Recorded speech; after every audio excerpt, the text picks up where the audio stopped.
My own son handed the keys to my $3.2 million villa to complete strangers while I sat there, silent.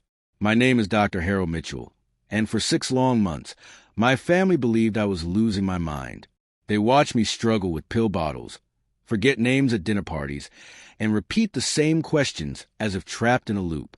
What they didn't realize was that every moment of confusion was carefully staged, recorded by the tiny device hidden in my shirt pocket and coordinated with a neurologist friend who helped me fake every symptom. Meanwhile, my estate attorney quietly documented each of their concerned actions as they prepared to send me away to an assisted living facility. Then came Thanksgiving dinner, the night my son, David, stood in front of 52 guests and proudly announced that he was transferring my Mediterranean villa to his wife's wealthy family, all for my own good, of course. Because, according to him, an old man with Alzheimer's couldn't possibly handle such a big property. I didn't argue. I didn't protest. I just sat there, nodding slowly, watching them carve up the life I built. If you're watching this, please subscribe and tell me where you're tuning in from. Because to understand how a retired neurosurgeon ended up playing the fool at his own dinner table, we have to go back 6 months earlier. It all began 3 weeks after Margaret's funeral. That's when David and his wife, Jessica, started showing up without warning, studying me like I was some sort of experiment. "Dad, you left the stove on again," Jessica scolded one Tuesday morning, waving a gas bill in my face. The kitchen could have exploded. I hadn't touched the stove in days, but I played along. Did I? "Oh, I'm sorry, sweetheart. Thank you for checking." David gave her that look, the one that silently said, "See? It's starting." The next incident came at my grandson's birthday party. I was reminiscing with a neighbor about Margaret's rose garden when David interrupted, his voice sharp and patronizing. "Dad, you already told that story 20 minutes ago." I hadn't forgotten anything, but I watched David tap his temple toward Jessica, silently mouthing memory issues. That night, I called my old colleague, Dr. Sarah Williams. Sarah had spent 15 years researching early-onset dementia. She knew every symptom, every progression pattern, every behavioral marker. "Harold," she asked cautiously, "what exactly are you asking me to do?" "Help me document what real cognitive decline looks like and what it doesn't." She hesitated. "Why would you want to fake it?" "Because I need to know how far they'll go," I said quietly. "How much they're willing to take from me when they think I can't fight back." There was a long pause on the line, 30 seconds of silence that felt like an eternity. Then Sarah finally said, "When do we start?" We began small. I forget where I put my reading glasses. Ask what day it was, twice in the same conversation. Take longer to answer simple questions. Sarah coached me on the kind of medical details David might look up online. Early-stage patients often retain long-term memory, she explained. They can recall surgical techniques from 40 years ago, but forget what they ate for breakfast. I practiced every symptom in front of my bathroom mirror. The confused look, the slower speech, the hesitation before answering. Within 2 weeks, David began leaving printed articles about dementia on the kitchen counter. "Just some information, Dad. In case you want to read up," he'd say casually. Jessica soon followed his lead, talking to me in a louder, slower tone, as if addressing a child. "Harold, would you like some coffee?" she'd ask, carefully pronouncing each word. They stopped pretending to respect my presence. Whispered conversations became open ones. They'd talk about me right there in the room, like I'd already disappeared. I was becoming invisible in my own home. The clearest moment came when David's boss visited for dinner. I was telling a story about performing surgery during a power outage back in 1987, one that showcased my steady hands and quick judgment under pressure. "Dad gets confused about dates sometimes," David interrupted with a laugh. That story might be from a different year. But I wasn't confused. The surgery happened on October 12, 1987, Margaret's birthday. I remembered every second of it. That's when I realized this wasn't about concern. It was about control. David carefully positioning himself as a responsible son, the one managing his father's decline. So I took precautions. I began carrying a small digital recorder, the kind used in medical consultations. It looked like a hearing aid battery, clipped neatly inside my shirt pocket. Every conversation, every helpful suggestion, every time they spoke about me as if I weren't there, I recorded it all. But what I captured in those early weeks was nothing compared to what came next. Because once David and Jessica realized how easily they could manipulate a man with memory problems, their true intentions began to surface.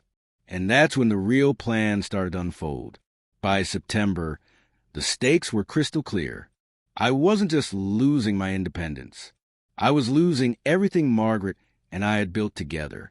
David showed up one morning with a folder of assisted living brochures. "Sunset Manor has an excellent memory care unit, Dad," he said. "Dr. Peterson thinks early intervention is crucial." That was the moment I knew the game had truly begun. Dr. Peterson, my former resident from 30 years ago, had apparently agreed that my episodes require professional supervision. "The cost is reasonable," Jessica added sweetly. "Only $8,200 per month." Only, as if bleeding nearly $100,000 a year from my retirement savings was pocket change. I pretended to study the glossy brochure spread before me. Pages filled with smiling elderly residents playing checkers, generic landscapes on sterile walls, and medication schedules pinned neatly by every doorway. "What about the villa?" I asked slowly, letting my voice tremble, the perfect imitation of a confused old man. "That's the thing, Dad," David said, leaning forward with that patronizing concern he perfected. "You can't maintain a 4,800 square foot property anymore. Jessica's parents offer to take over the mortgage and manage the place, just temporarily, until you're feeling better." Jessica's parents, the Hendersons, owners of 3 investment properties in Scottsdale, and admirers of my Mediterranean villa ever since the day we moved in. "They'll handle everything," Jessica chimed in. "Landscaping, pool maintenance, security. You won't have to worry about a thing." Except there was one small problem. The villa wasn't mortgaged. Margaret and I had paid it off in 2019 with the proceeds from selling my medical practice. It was worth $3.2 million. Free and clear. I'd never told David the real value. As far as he knew, we still owed $400,000 to the bank. "What about my things?" I asked softly. "Margaret's garden?" "We'll store everything safely," David promised. The important stuff. 43 years of marriage. Margaret's hand-planted roses. The study where I'd written medical journals. The breakfast nook where we'd shared coffee every morning until cancer took her away. That night, I called Patricia Davis, my estate attorney for over 2 decades, the one who knew every asset, every clause, every safeguard Margaret and I had put in place. "Harold," she said firmly, "they can't force you into assisted living without a court order, and they certainly can't transfer your property without your explicit consent. What if I'm declared mentally incompetent? That takes multiple medical evaluations, court hearings, and legal representation. It's not something that happens overnight. But what if I appear to consent?" I pressed. "What if I seem to agree because I'm confused?" Patricia paused. "Harold, what exactly are you planning?" "I need you to document everything. Every conversation, every attempt to manipulate my decision-making. I need legal proof of what they're doing." She agreed to help, but only after I explained Sarah's involvement and played her the recordings I'd already captured. "This is either brilliant," she said slowly, "or completely insane." "Maybe both," I replied. The real breakthrough came 3 days later. I was sitting in my study, pretending to nap, when David and Jessica returned from their lawyer's office. "The power of attorney paperwork is straightforward," Jessica said. "Once Dad signs, you'll be able to handle all his finances." "And the property transfer?" David asked.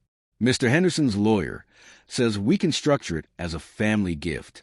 Dad gives the villa to my parents. They cover the expenses. Everyone wins. Except Dad loses his home," David joked. "Dad's losing his memory anyway," Jessica replied flatly. "At least this way, the house stays in good hands." I kept my breathing even, eyes closed, digital recorder running. What if he changes his mind later? David asked. "How can he change his mind?" Jessica answered. If he doesn't remember making a decision, there was the real strategy. Use my supposed cognitive decline to justify decisions I'd never make. Lock me into legal agreements while claiming I was too confused to understand. But they'd made one crucial mistake. They'd never actually got me evaluated by an objective neurologist. Dr. Peterson's assessment was based solely on David's description of my behavior. No clinical testing, no scans, no examinations. According to Sarah, a legitimate dementia diagnosis required months of documented decline, memory assessments, imaging, multiple cognitive evaluations, none of which have been done. We should move quickly, Jessica said, before Dad has any more lucid moments. Lucid moments. As if my entire existence had been reduced to flashes of clarity between episodes of confusion. That night, I sat in Margaret's garden, surrounded by her roses, and made my decision. They wanted to use my supposed helplessness against me. Fine, I'd use it against them. But I was going to document every step of the betrayal, every lie, every manipulation, and when the time came to reveal the truth, I'd make sure the audience was one they'd never expect. Because David had just made a critical mistake. He announced our family's Thanksgiving dinner to everyone at his office. 52 guests in total, including his boss, Jessica's extended family, and half our neighborhood. The perfect stage for a very public reckoning. The first real confrontation came on October 3rd. David showed up with a folder of official-looking documents, and he wasn't alone. At his side stood Robert Henderson, Jessica's father. Henderson was everything David aspired to be.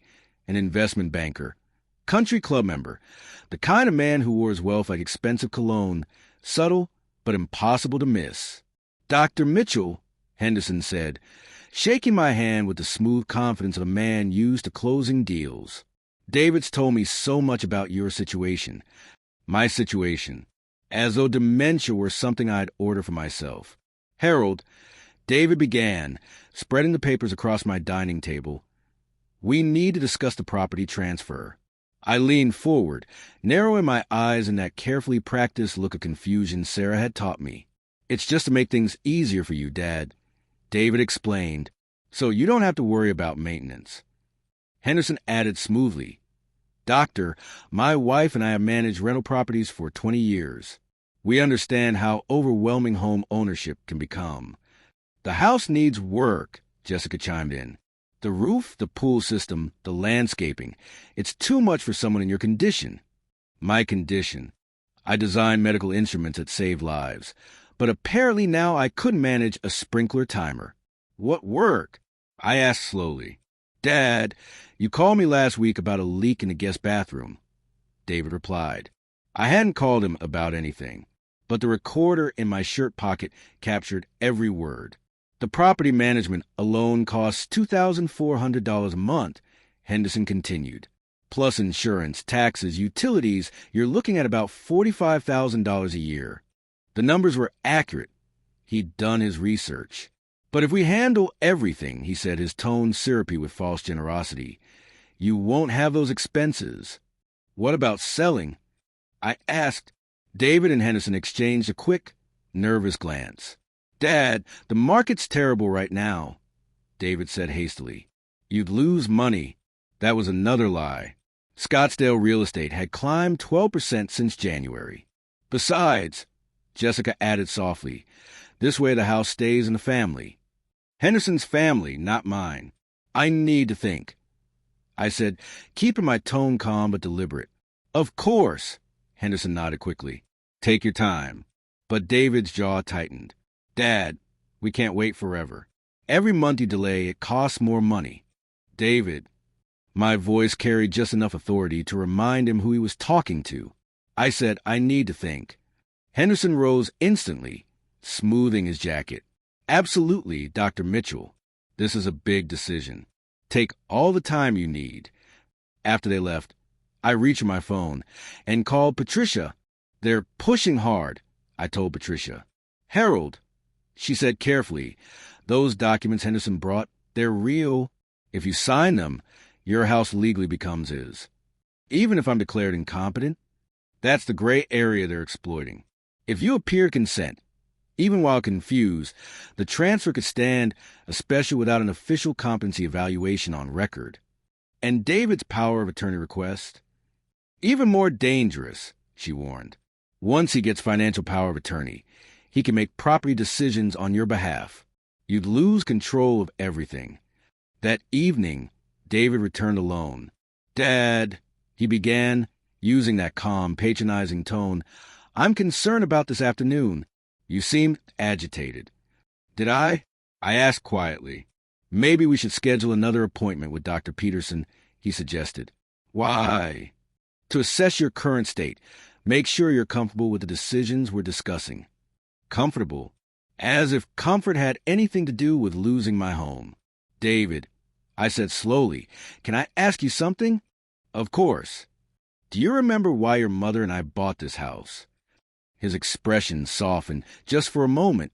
"For the garden," he said. "Mom wanted space for her roses.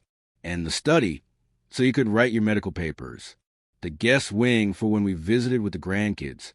For a fleeting second, I saw my son again, the boy who helped Margaret plant rose bulbs every spring, who brought his children here for birthdays and Christmas mornings. "Dad, I know this is hard," he said finally, "but Mom's gone. The grandkids are older now. You don't need all the space. What if I'm not as sick as you think?" I asked. That cracked his patience.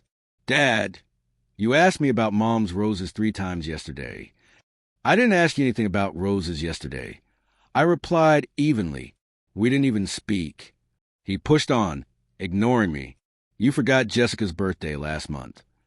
"Jessica's birthday is in December," I said. "It's October." He kept going. "You called me at 2 a.m. asking where you were." "I was asleep at 2 a.m. I said. "My phone records can prove it." But David didn't want proof. He needed the illusion. Either he believed his own lies, or needed me to believe them. "I'm trying to help you," he said firmly. "By taking my house? By making sure you're safe." "Safe from what?" "From yourself." And there it was, his real justification. I wasn't just sick anymore. I was dangerous, a liability that needed managing. "The Hendersons are good people, Dad," he said. "They'll take care of the property." "What about taking care of me?" "That's what Sunset Manor is for." Sunset Manor, the place where they'd warehouse me while Henderson's family enjoyed Margaret's garden. "I need more time," I said. "How much time?" "Until after Thanksgiving." David hesitated. "Dad, that's 6 weeks. I want one last holiday in this house." "Fine," he said at last. "But after Thanksgiving, we make the decision." When he left, I sat in Margaret's garden and watched the sun sink behind her roses. In 6 weeks, 52 people would witness the truth.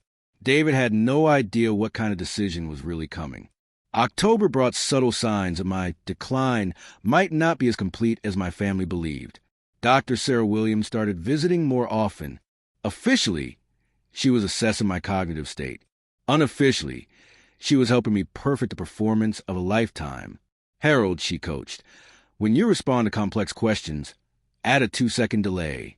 Early-stage patients process information slower, but accurately." "What about medical terminology?" I asked. "That's trickier," she said. "Your professional vocabulary would remain intact, but you'd struggle with common words." We practiced during her evaluation sessions. Sarah would arrive with her old leather medical bag, the same one she'd carried since 1987. To any observer, it looked like a standard cognitive exam. In reality, she was teaching me how to fail convincingly. "Describe the surgical procedure you perform most often," she'd ask in her clinical tone. "Craniotomy for the..." I'd pause, frown, searching. "The pressure thing in the brain. INTR, intracranial pressure." "Yes," she'd say softly. "Exactly." A real Alzheimer's patient might remember the medical details, but lose the simple words. And so we practiced, crafting confusion with precision. I was learning how to appear convincingly inconsistent, enough to seem fragile, but not suspiciously so. Yet the most valuable lessons didn't come from Dr. Sarah Williams. They came from Patricia Davis. Every Thursday, she arrived with her worn leather briefcase, outwardly to help me organize my affairs in case my supposed condition worsened. "Harold, you need to understand the legal framework they're using," she said one afternoon, spreading papers across my desk. "If they can establish a pattern of cognitive decline, they can petition for emergency guardianship. How much proof do they need?" I asked. "Shockingly little," Patricia replied.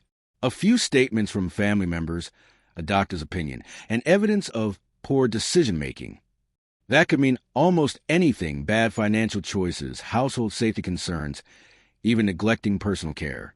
I thought about David's staged phone calls, Jessica's imaginary stove fires, the carefully built narrative of an aging man losing his mind. "But here's what they don't know," Patricia continued, opening her briefcase. Inside was a thick folder. "I've been documenting everything, every visit, every conversation, every attempt to manipulate you." She laid out the evidence. My clean medical report from August showing perfect cognitive health. Financial statements proving I still managed a $4.8 million portfolio. Property records confirming my villa was fully paid off. And the recordings? I asked. "Completely legal," she assured me. "Arizona is a one-party consent state. As long as you're part of the conversation, you can record it." Those recordings were becoming more damning by the week.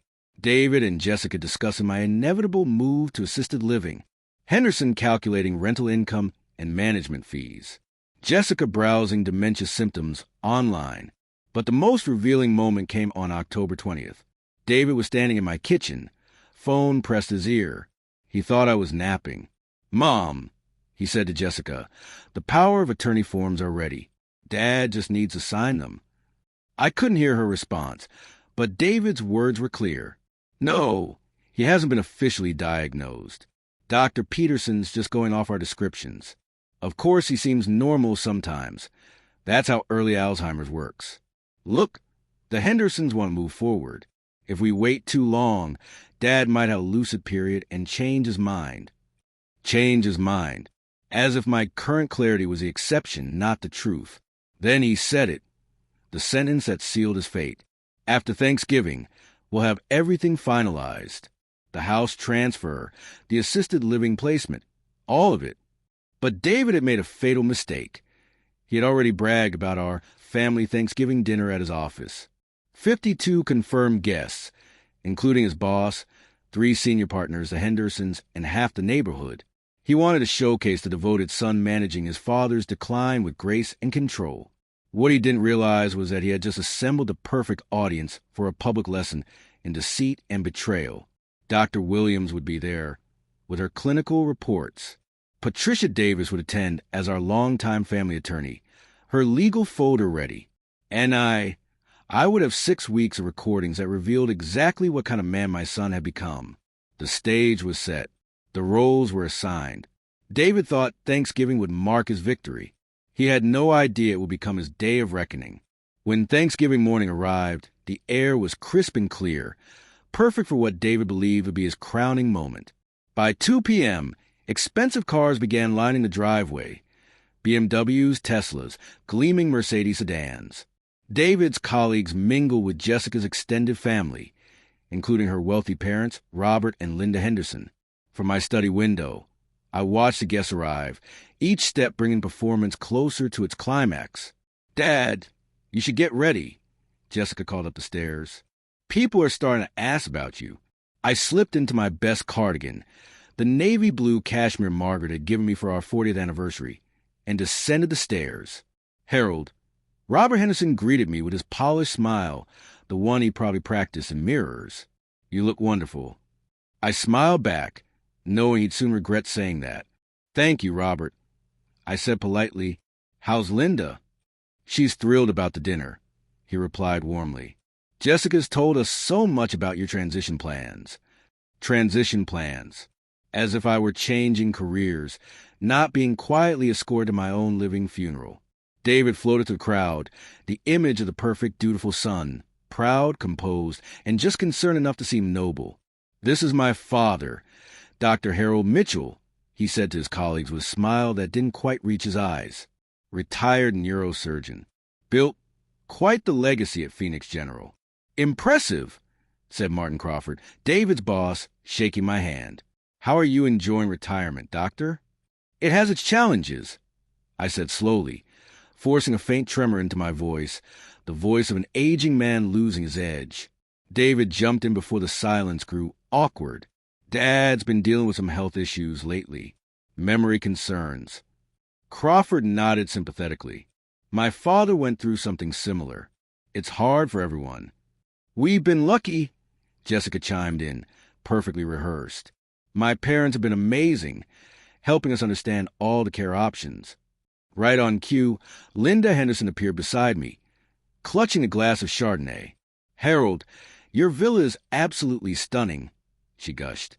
"Robert and I were just admiring Margaret's roses." "She loved those roses," I said quietly. "It must be so overwhelming to maintain everything yourself sometimes," Linda continued, her tone wrapped in false sympathy.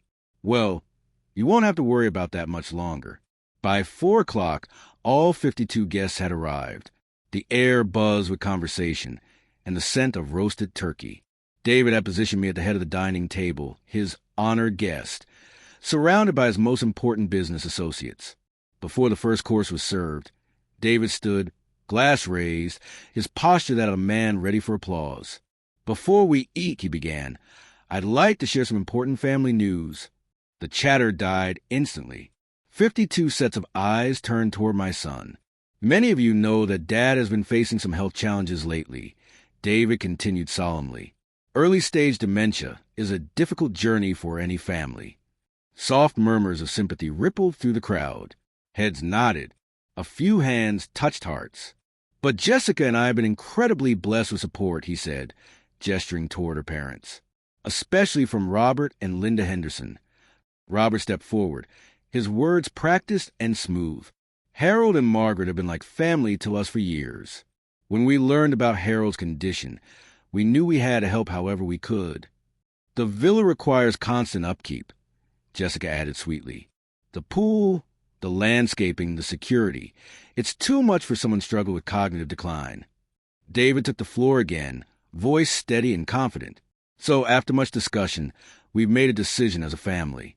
Effective December 1st, Robert and Linda will assume full management of the property." Crawford leaned forward approvingly. "That's very generous of them." David smiled humbly.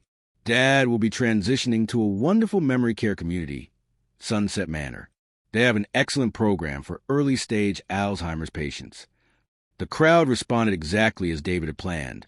Gentle nods, murmurs of approval, admiration glinting in their eyes. What a devoted son. They must have thought, what a brave, necessary choice. None of them realized they were witnessing the opening act of his downfall. Jessica said, "It's really the perfect solution." "Perfect. For everyone except me."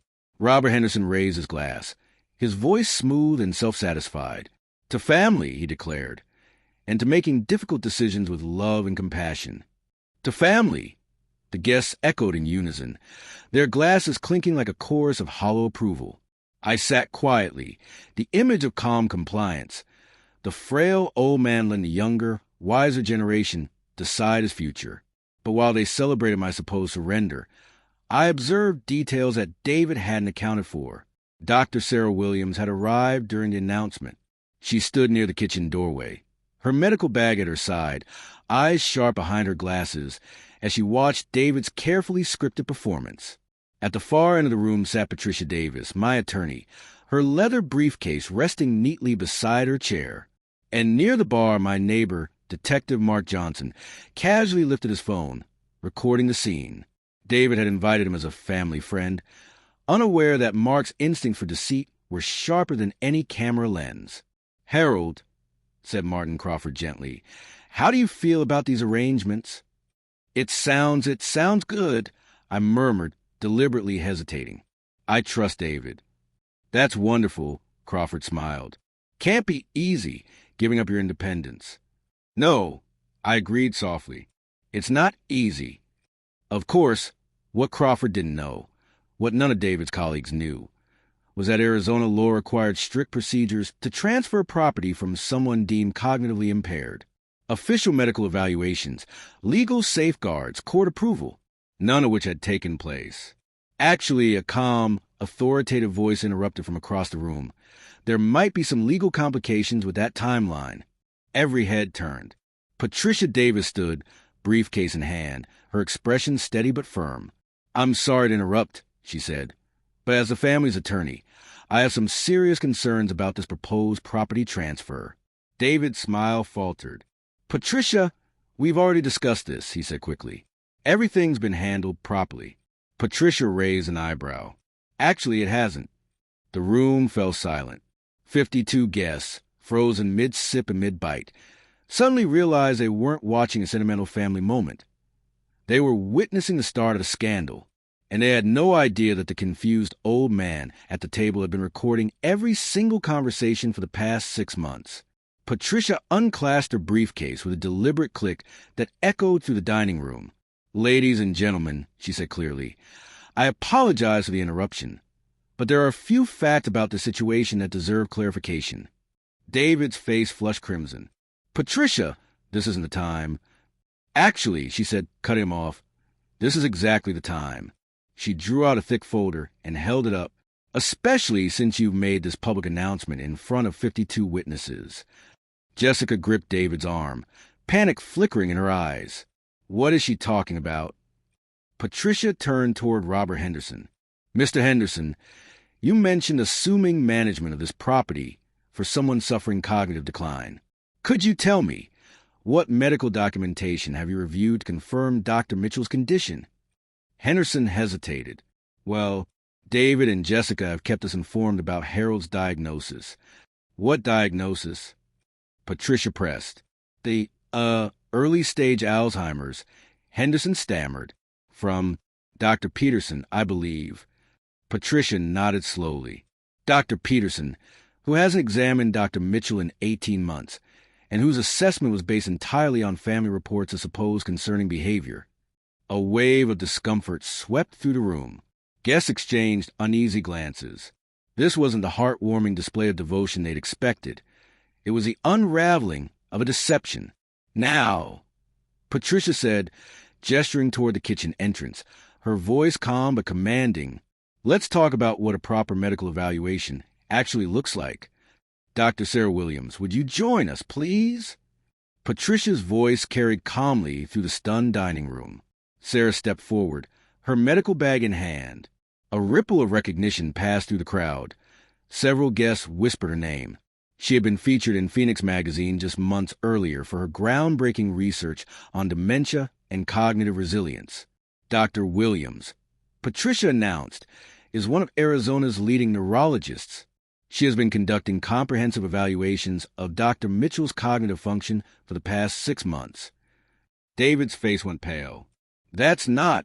We didn't authorize any." "Harold authorized it himself," Sarah interrupted firmly, her tone leaving no room for argument. "As is his right, as a competent adult." She opened her medical bag with practiced precision and withdrew several official documents. Neuropsychological assessment completed October 15th, cognitive testing on October 20th, MRI and brain imaging on October 25th. The room fell utterly silent. Sarah glanced briefly at Patricia, then turned her eyes directly on David. Results: perfect cognitive function. No evidence of dementia, Alzheimer's, or any neurological impairment whatsoever. A stunned gasp broke the silence. Jessica's voice trembled. That's impossible. We've seen the symptoms." "What symptoms, exactly?" Sarah asked coolly. "The confusion, the memory lapses, the repeated questions." Sarah smiled faintly. "Dr. Mitchell, would you like to address those symptoms yourself?" I rose slowly from my chair, still playing the part of a frail old man, for one last time. Then I straightened my posture, lifted my chin, and looked my son directly in the eye. "David," I said, my voice suddenly clear, steady, and commanding, "I haven't forgotten a single thing you've said in the last 6 months." The words hung heavy in the air. The illusion shattered. "I remember every lie you told about phone calls I never made. Every fake emergency you invented.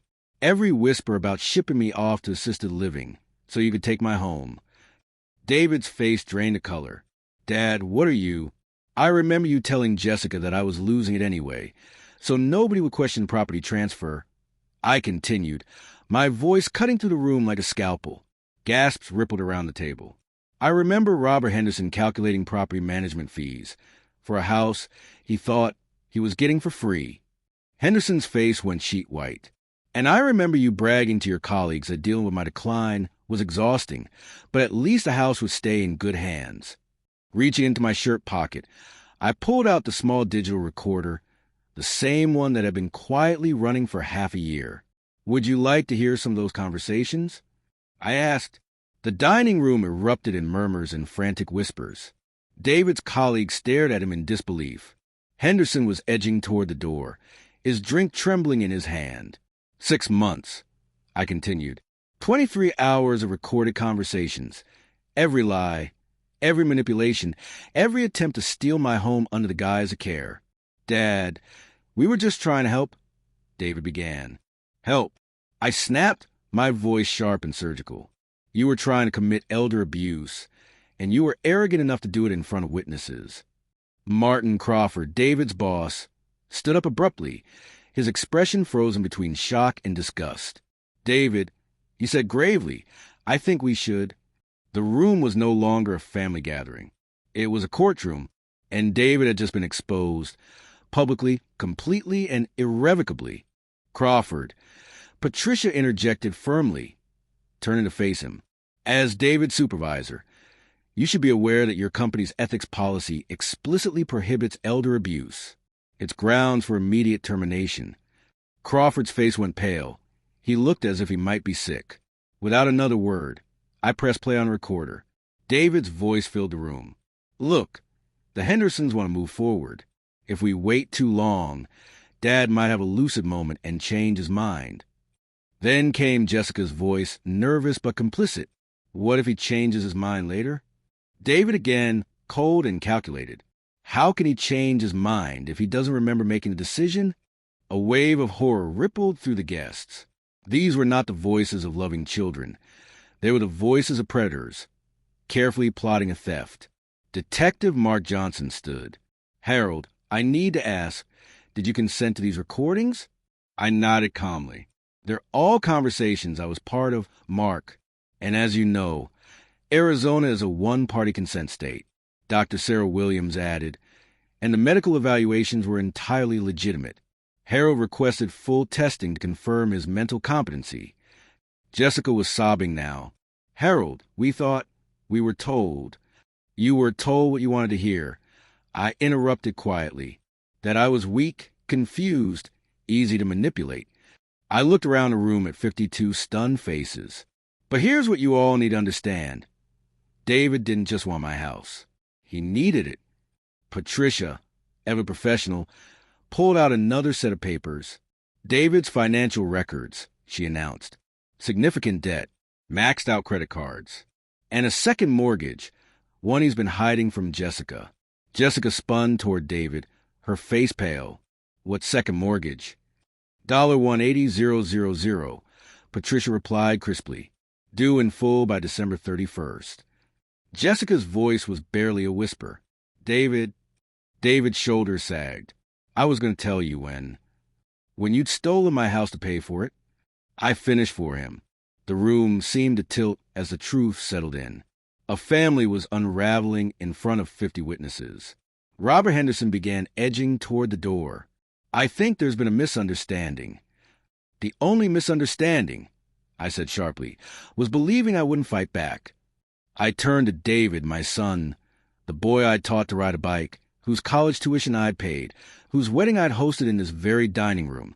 You wanted me gone, David. Congratulations. Then I looked at the crowd. This dinner is over. Everyone, except Dr. Williams, Attorney Davis, and Detective Johnson, needs to leave. Now. The guests shuffled out in stunned silence, their faces pale, their eyes avoiding mine. As the front door closed behind the last of them, David took a hesitant step forward. Dad, please. We can work this out. Family, I interrupted quietly, should never have to hide recording devices to protect themselves from their own children. The door clicked shut. Now, Only David, Jessica, and I remained, surrounded by the wreckage of their carefully constructed lies. And I was just getting started. The room felt smaller now, quieter, more intimate, perfect for what came next. Detective Mark Johnson set his phone on the table and pressed record. "Harold," Detective Mark Johnson said evenly, "I need to establish a timeline for the record." "Of course," I replied. Patricia Davis opened a second folder, her tone crisp and professional. "These," she said, "are the documents David and the Hendersons attempted to have you sign." I glanced down at the property transfer forms. My signature line was neatly highlighted in yellow. When exactly was I supposed to sign these? I asked. Jessica's voice trembled. Tomorrow. We were going to do it tomorrow morning. 24 hours. In just one day, I had almost lost everything. I turned to my son.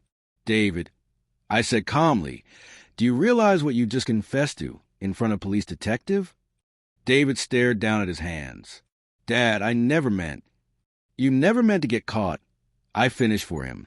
Dr. Sarah Williams stepped forward, pulling out a document with her official letterhead. For the record, she said, "Harold Mitchell shows no signs of cognitive impairment, dementia, or any condition that affects his decision-making capacity." She looked directly at David. "Any medical professional who claims otherwise, without a proper examination, risks serious ethics violations." David's face turned ashen. Dr. Peterson said what you told him to say."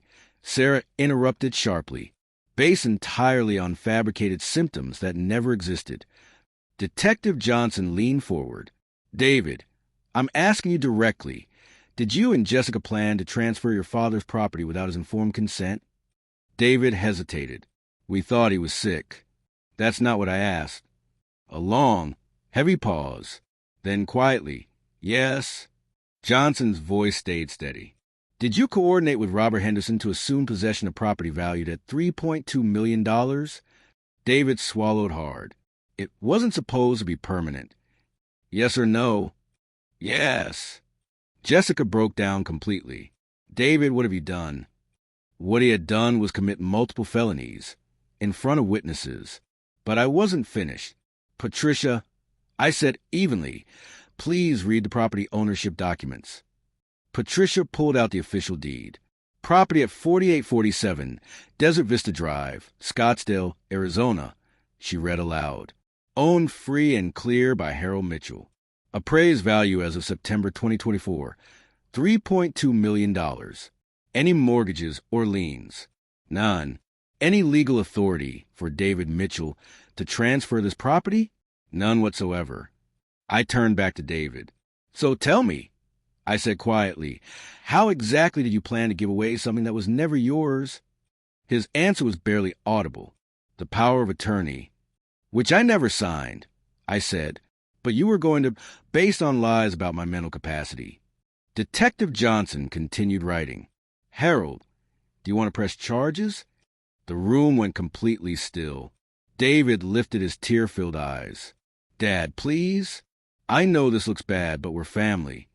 "Family?" I stood slowly, my voice steady.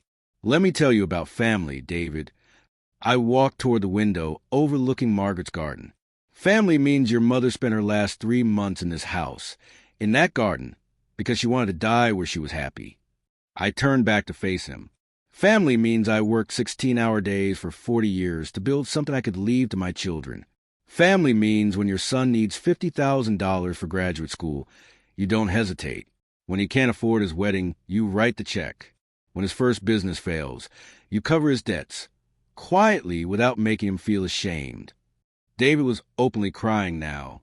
"But family also means," I continued, "when your father is grieving the loss of his wife of 43 years, you don't see opportunity. You see someone who needs support." I sat back down, facing him directly. "Mark," I said firmly, "I want a restraining order. David and Jessica are not allowed on this property." "Dad." "I want all power of attorney documents voided and destroyed." I continued, "and I want David's debts investigated. Every cent, every creditor." Patricia was already writing. "I'll have the restraining order filed first thing tomorrow morning," she said.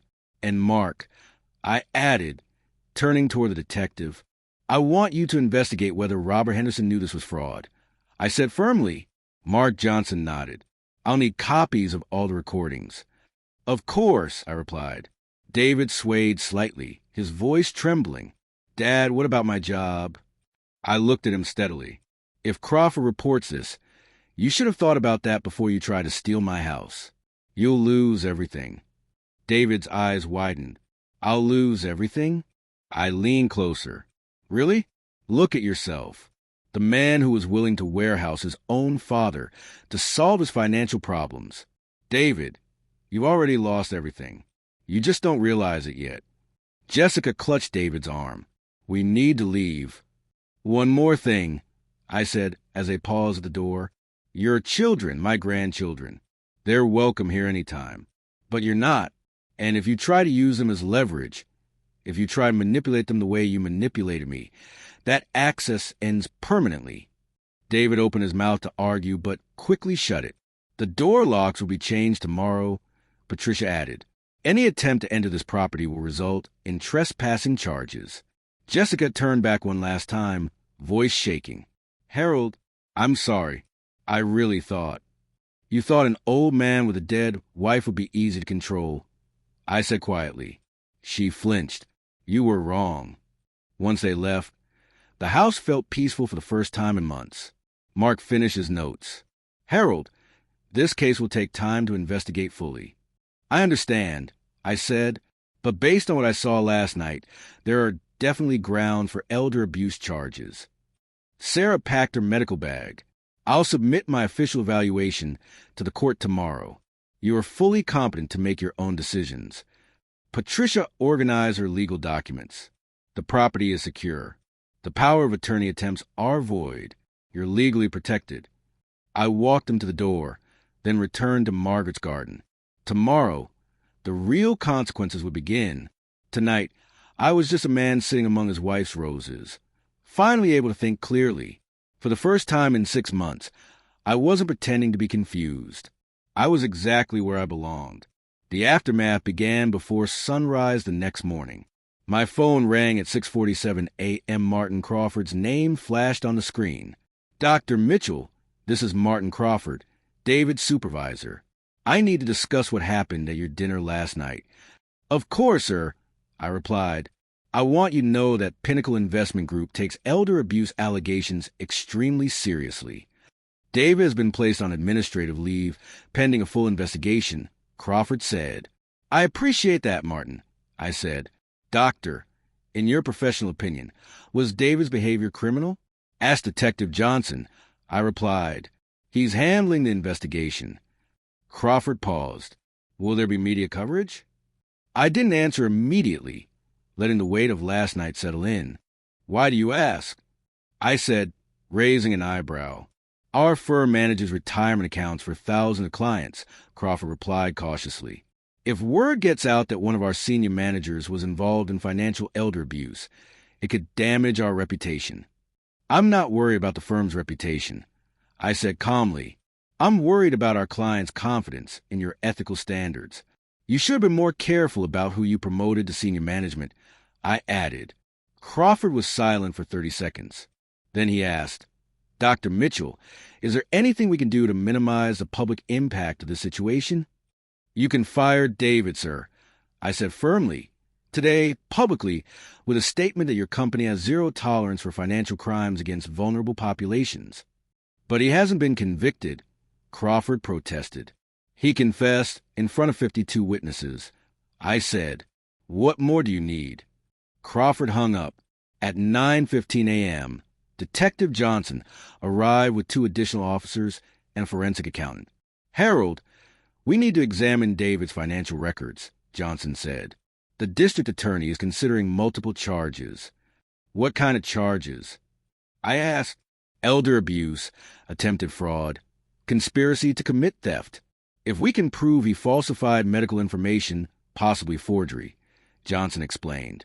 The forensic accountant, Maria Santos, spread David's financial documents across my dining table. "Dr. Mitchell, your son is in serious debt," she said. "Credit cards, business loans, and the second mortgage on his house. Total liability, $340,000. How much of that was hidden from Jessica? I asked. About $180,000, she said. The second mortgage was taken out without her knowledge. Is that legal? Technically, yes, Maria said. But ethically, especially for someone in financial services, it's highly questionable. Mark Johnson pulled out his investigation file. Harold, we interviewed Robert Henderson this morning. He claims he didn't know about David's debt problems. Do you believe him? I asked. No. Henderson's been researching Arizona property law for 6 months. He knew exactly what he was trying to acquire. And Linda Henderson? She's claiming ignorance, Johnson added. Says she thought this was a legitimate family arrangement. Maria looked up from the financial papers. Dr. Mitchell, there's something else. David borrowed $50,000 from his company's client discretionary fund 18 months ago. Is that legal? I asked sharply. Only with proper authorization and collateral. He used your medical practice sale as unauthorized collateral. I stared at her. My medical practice? He told Pinnacle that you co-signed the loan, Maria explained. That your $1.2 million practice sale guaranteed repayment. I never co-signed anything, I said flatly. We know, Maria said. That qualifies as forgery. The phone rang again. It was Patricia Davis.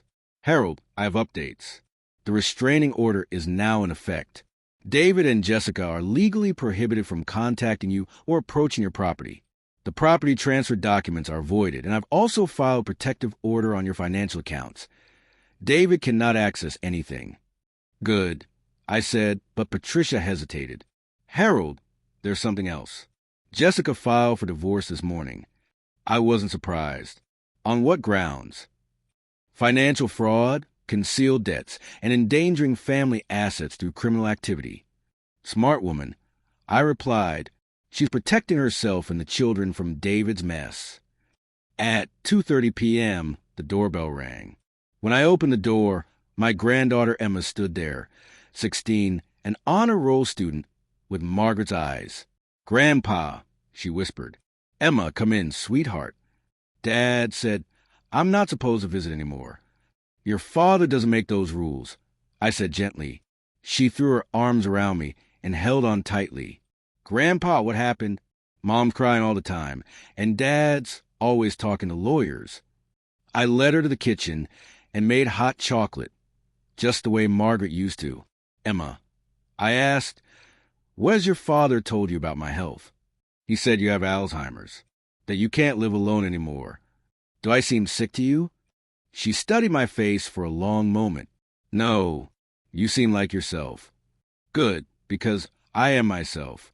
Your father lied about my health to justify taking this house. That's impossible. I handed her the medical evaluation from Dr. Williams, the legal papers from Patricia, and the financial records showing David's debts. She read them silently, and when she looked up, there were tears in her eyes.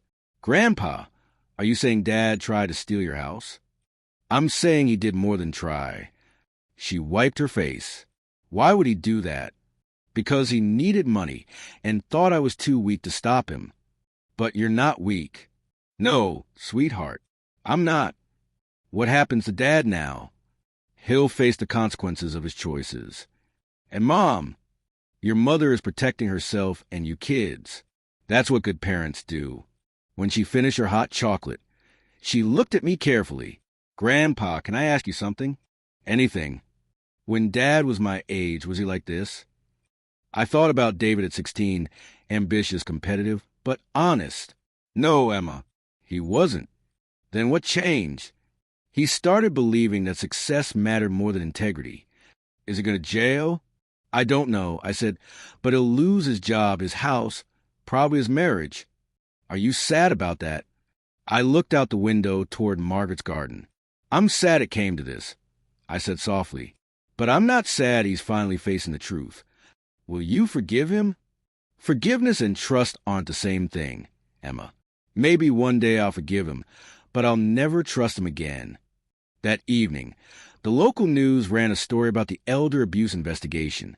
They didn't mention names, but the financial world is small. By morning, Everyone at Pinnacle Investment Group would know. At 8 p.m., my phone buzzed with a text from an unknown number. Dad, please call me. We need to talk. David. I deleted it. At 9 p.m., another message appeared. Dad, I know you're angry, but we're family. Please don't destroy my life over this. Delete. At 10 p.m., the last one came. Fine, you win. But what about your grandchildren? They need their father. I turn off my phone. David had 6 months to think about his children while he was plotting to steal their grandfather's home. Now it was my turn to think about whether any kind of relationship could ever exist between us again. That night, I sat quietly in Margaret's garden, surrounded by her roses, feeling something I hadn't felt in months. Peace. For the first time, I didn't have to pretend to be confused. For the first time, I could simply be myself. 3 weeks later, I stood in Margaret's rose garden, watching the sunrise. The November air was crisp, but the roses were still in bloom. Hardy desert varieties Margaret had chosen because they thrived in difficult conditions, much like their gardener. The doorbell rang at 7 a.m. Emma stood there, duffel bag in hand, tears in her eyes. Grandpa, can I stay here today? Mom and Dad are meeting with lawyers again. Of course, sweetheart. You're always welcome here. We made breakfast together in the kitchen, where Margaret used to teach her to bake cookies. Emma cracked eggs while I handled the bacon. How are you holding up with everything? I asked. I keep thinking about what you said about Dad choosing success over integrity. And I don't want to be like that. I flipped the bacon carefully. Then don't be. But how do you know when you're crossing the line? You listen to the voice in your head that says, this feels wrong. And when you hear that voice, you stop. What if the wrong thing is easier? It usually is. That's why it's called a choice. Emma was quiet for a moment. Grandpa, are you lonely here by yourself? Sometimes. But I'm not alone. What's the difference? Lonely is feeling sad about being by yourself. Alone is just being by yourself. Do you miss Dad?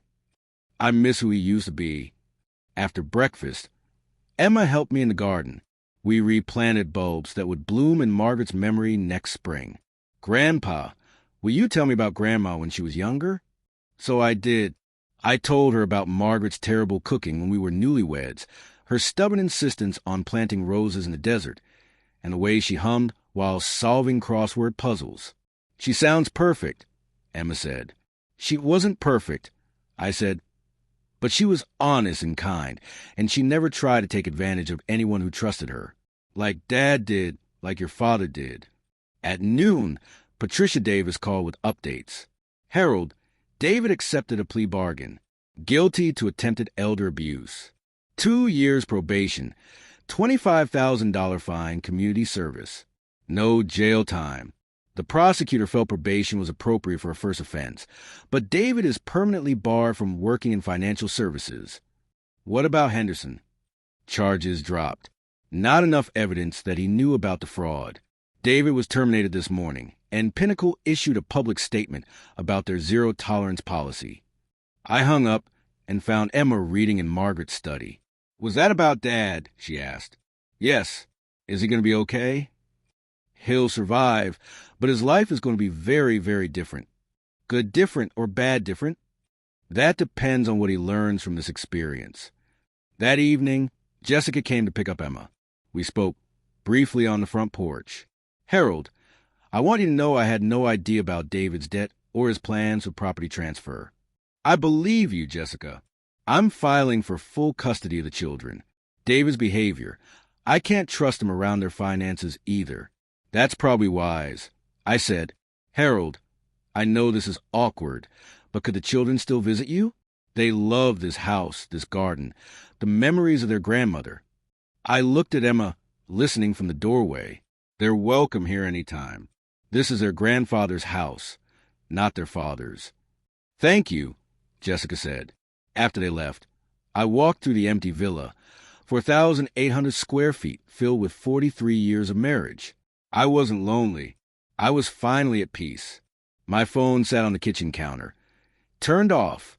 David had sent 17 texts in the past 3 weeks. I hadn't read a single one. Maybe someday I'd be ready to hear what he had to say. Maybe someday he'd be ready to say something worth hearing. Tonight, I was content to sit in Margaret's garden and remember what it felt like to be home.